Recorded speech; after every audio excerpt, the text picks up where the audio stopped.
Hi guys, and welcome to another Watch Geek video. This is something that I didn't plan, but a lot of you guys asked me to do it, so I decided to do it.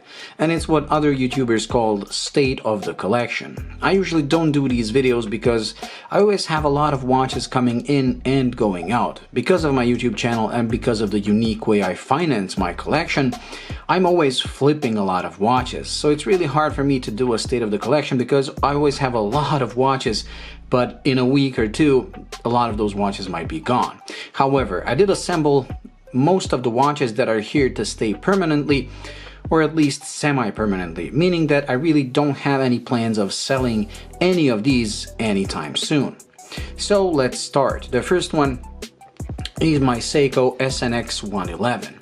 I did a review of this watch, and I believe this was one of the first reviews that I did of my own watches, and I really love this thing. It's like a Rolex Datejust or Oyster Perpetual done in a Seiko way. It's a beautiful watch that you can wear in any occasion. Like I said, I did a detailed review of this.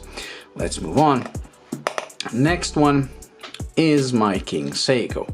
Again, I did a review of this, and this is the King Seiko 45. This was one of my grail watches, and I was really hunting for a really good one, and this one is almost perfect condition. The one thing that this one has is what I call the only mod made for these watches, and it's the transparent caseback that reveals the beautiful 45 caliber manual wind 45 caliber that beats at 36,000 bph.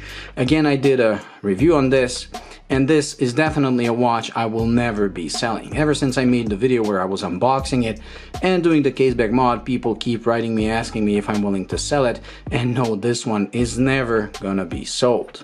Another watch that's never gonna be sold is this, and the reason for that is that I actually got this watch from my wife. She was my girlfriend back then, and it's a 1960s Dockside.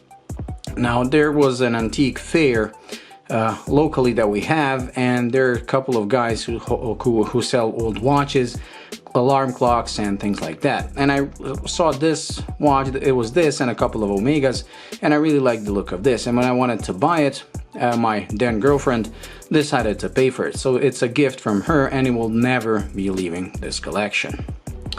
Next, we have the Speedmaster Automatic or Speedmaster Triple Date. I decided to get this watch because, first of all, it was the first Speedmaster I ever saw in person. It was like 15 years ago. And I loved it. I loved the complexity of it. And it's one of the best bang for buck watches when it comes to the level of complication you get for your money.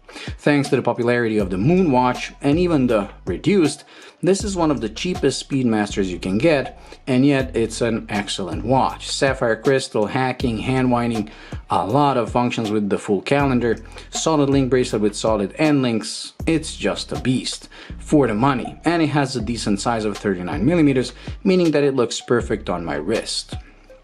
Moving on, next one is the Sherman Ski, and I did a review recently of this watch. This is one of the best military and space watches you can get because it's unique, as it was never offered to the public. So no matter how much money you had, you couldn't buy these. You had to be a military pilot to earn these, at least with this movement and in this configuration with a stainless steel case. There are civilian versions that come with a chrome plated brass and a non-hacking version of this movement. But if you want the real deal, you should hunt down these military versions because they do pop up, especially in Soviet online auctions. And I have a friend in Russia, and he actually bought it for me. I really love this watch, and this one is also definitely never going to leave the collection. Next one is one of my grails that I discovered recently. I mean, within, I believe, last year or something, and it's the Laurel Seco powered by the 4S28. This is also the only precious metal watch that I have, as the case is made of sterling silver and this bezel is made of solid 18-karat gold.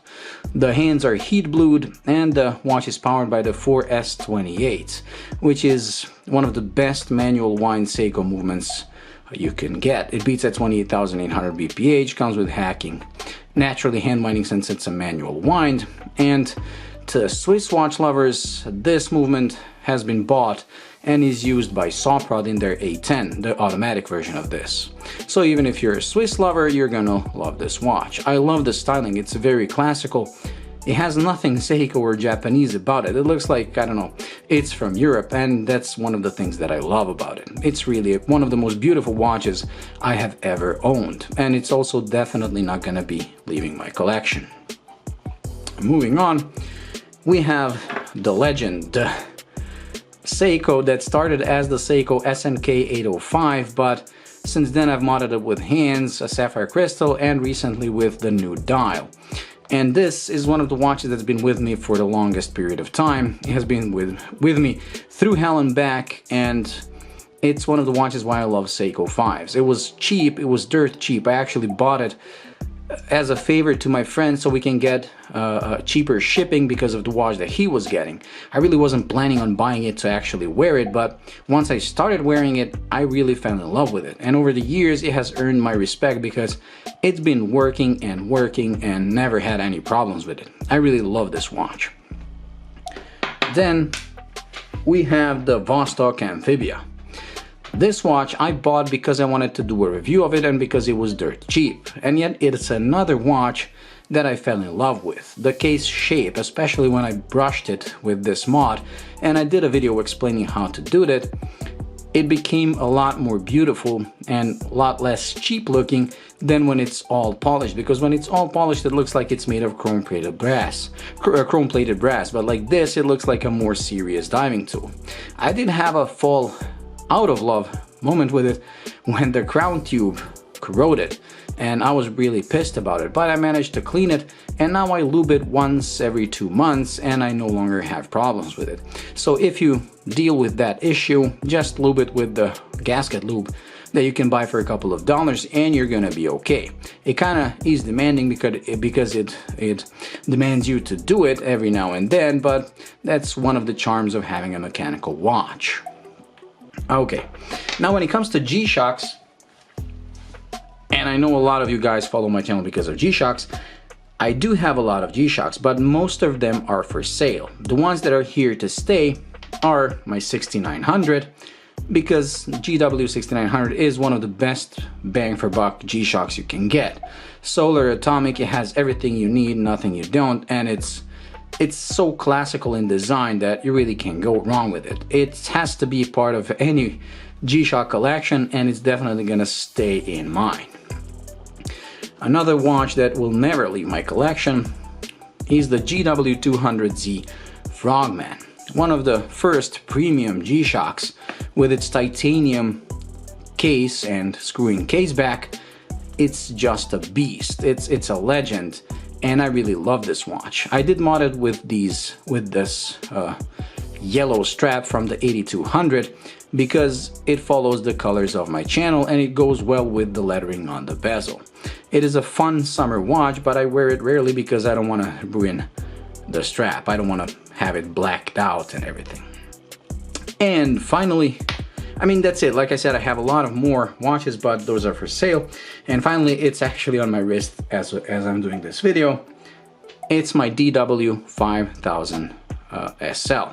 This is, to me, one of the best G-Shocks ever made. It's a screw back, meaning that it comes with a stainless steel case and a screw-in case back.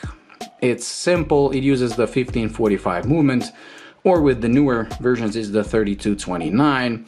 It has just one 24-hour stopwatch, 24-hour countdown timer, and one alarm. Really nothing special. It's not solar, it's not atomic, but it's my favorite G-Shock. This thing has been with me for more than 10 years, and I'm actually doing a long-term review video on it because it really has earned some additional time on my channel.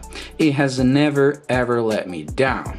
And it's one of the toughest G-Shocks you can get, and I also got it dirt cheap, and I actually bought 2 or 3 of them and then resold them for a lot higher, but I decided to keep one for myself, and it was probably the best decision in my life. This is the watch I wear the most when things get tough, rough, and hot and steamy like today. I just realized I almost forgot probably the most interesting, not watch, but clock in my collection, and it's this little thing hanging right here. If you've never seen this, I believe this is the GShock of the old ages, or citizen of the old ages. This is actually a solar clock or sun clock, and you have to open this, you have to adjust this. It's one of the most complicated clocks that you can use because you have to determine your latitude, I believe, and then you spin this to set that up.